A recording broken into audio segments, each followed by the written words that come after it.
Guten Tag, mein Freund. Ich habe ein VP9. We're going to be shooting a VP9 today.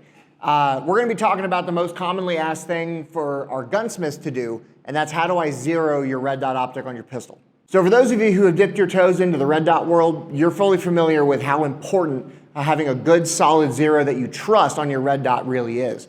So there's a multitude of ways and distances to zero your red dot to. In this video, for our purposes today, I'm going to recommend the 10-yard zero because this is what we recommend for most people. The 10-yard zero we find to be the most applicable for pistol range shooting, meaning inside 25 yards. After dealing with tons of students and tons of people from all walks of life, be it law enforcement or civilian side, we find that the 10-yard zero is the most appropriate because of the least amount of holdover you have to manage at closer ranges. Holdover meaning the height difference between the center of your optic and the center of your bore, which albeit on a pistol is already extraordinarily small. So in order for you to zero your pistol, you're going to need a couple of things. First off, you need to be able to shoot it.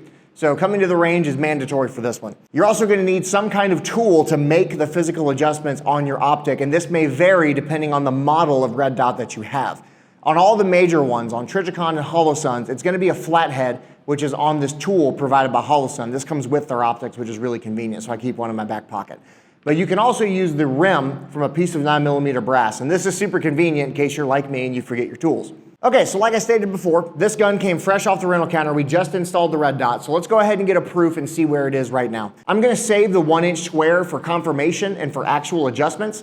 Let's start on the 2-inch circle on the top left of the target. All right, so we're chalked up, ready to go. I've got a magazine full of 9mm, and we're gonna start on the 2-inch circle and see where this gun's printing right now. So I'm gonna fire a 3-round group the best that I can into the 2-inch circle.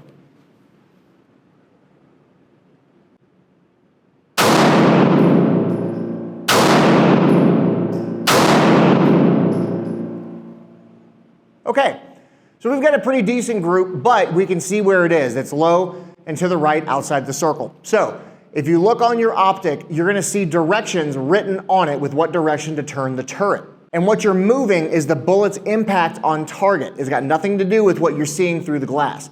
So I see my impacts are right and low, so I need to make my adjustments up and left. And for those of you who are terrible at math like me, instead of doing the mathematical equation, although that's an option, so if you do the math, we know it's going to take a bunch of clicks to really get this thing to move. So I just tend to move it and keep track of how many clicks I've done. If you have a sheet of paper, you can write it down. And what you're going to do is after every adjustment, you're going to fire 3 rounds. Okay, so I'm going to turn this 1, 2, 3, 4, 5, 6, 7, 8, 9, 10 to get us started to the left.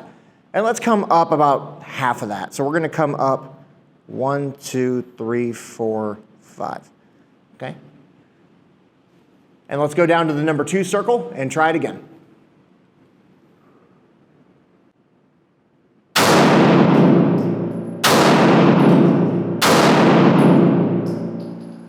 Okay, I've got a better group than before, but the centering is just about perfect. I'm not going to touch my left or right anymore, but I'm going to bring it up like another, we'll call it another 4, and just see where that gets us. So we're going to bring it up 1, 2, 3, 4. This is where having an optic with physical clicks on the turret is so nice to have because I can really keep track of where it is. And for those of you shopping for a red dot, I highly recommend making that high on your list of features to be looking for. Okay, so I've made my adjustments up. Let's go to the circle number 3 and fire 3 rounds.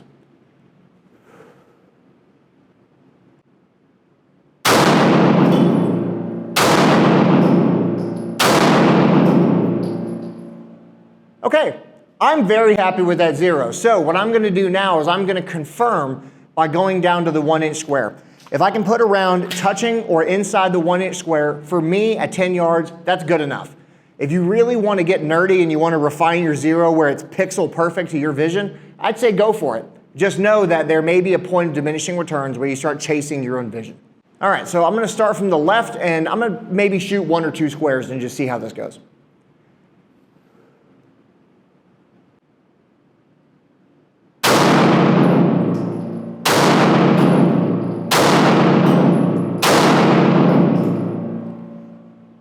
I couldn't help myself from stopping because shooting is so much fun. So those are all touching the edge of the square. The third one may be out by a hair, but that's not enough of an adjustment that I think is the optics fault. I'm pretty sure that was me. based on what I saw through the red dot. So just as simple as that, this gun is now zeroed and ready to go back on the rental shelf. So the cool thing about this is what this allows you to do is you have the confidence now to pick up your gun and go get it zeroed. This is where if I've got a buddy who I know is an accurate shooter, I might ask him, hey, will you shoot this gun and just help me confirm my zero? It's always a good thing to do. If you have any questions about zeroing your optic, or if you'd like to get involved in our training program to help you become a better shooter, you can find all the information you need is in the link tree or on the website. And we hope to see you guys in class very soon. My name is Getty. Be safe.